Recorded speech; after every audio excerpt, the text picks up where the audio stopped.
I would say we feel like playing fair with the audience is a really big one. That's what I was going to say. Oh, there you go. Oh, perfect. Yeah, you don't want you don't want to do any head fakes or you need to be able to build the blocks of what really happened inside the murder mystery so that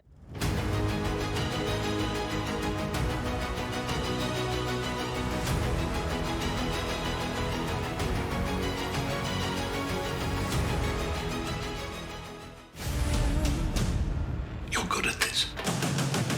You already knew everything that I have just figured out. It's more fun when you unravel it yourself. What do you need me to do? You need me to spy? I need you to trust me. There are forces at play that you cannot comprehend. There are billions on the line. It's a puzzle. We have what we need to solve it. Jim Alexander with Real Talker. I got it. Always, Nice neon, yeah. good to see you guys. How are you? doing great. How are you? Doing well. Very festive for me. Yeah. I see that. So I had this thought watching this show. I'm like, if Kenneth Branagh's Hercule Poirot had a love child with the White Lotus, I think this is the show we're getting here. Take it. You get us. Yeah. Yeah, It's a great combination. I feel like, Yeah. oh, awesome. Yeah, no, I mean, we were definitely inspired by Agatha Christie and like the golden age of detective fiction. We also wanted to build out as they do in White Lotus, kind of a travelogue to take the audience on a big stylish adventure, in our case in season one, onto the SS Varuna, which is a restored 1940s ocean liner that is sailing the Mediterranean. And of course, because of the genre, we're not at sea very long before a murder has taken place. Yeah.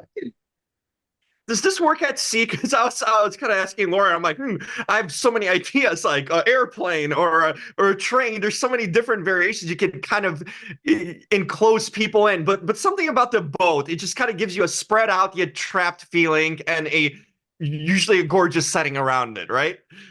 Right. Yeah. I mean, hopefully we can make more seasons and then maybe we'll be on a different thing. Yeah. Yeah.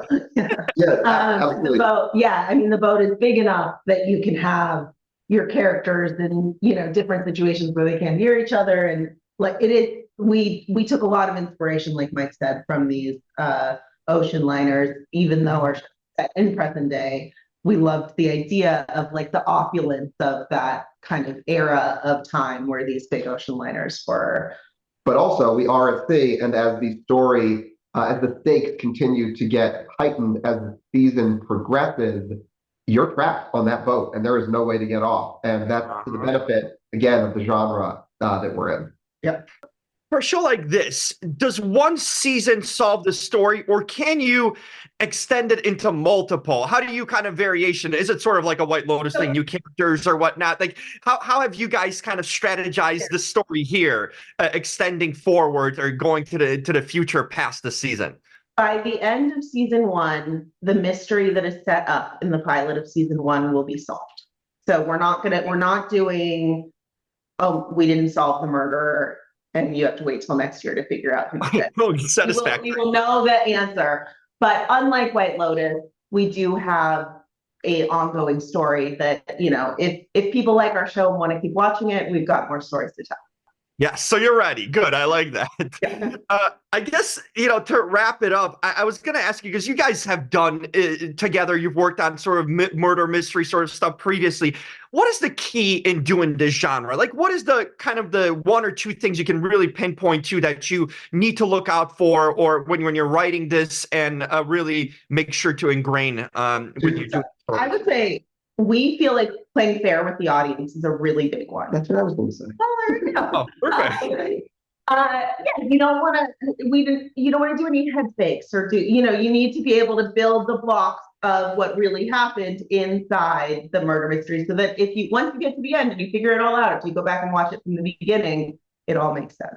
And then the thing that the key to a successful murder mystery genre update is the characters, right? Mm-hmm. You've got to have memorable characters that people care about. And we think that Violet Bean as Imogen Scott and Mandy Patinkin as Rufus Coatsworth, the world's greatest detective, we think those two, just on their own, are totally memorable. And then we've got this big ensemble cast of suspects, lovers, people of interest, people of intrigue that hopefully the audience is going to hook onto and just want to learn more about as the story progresses.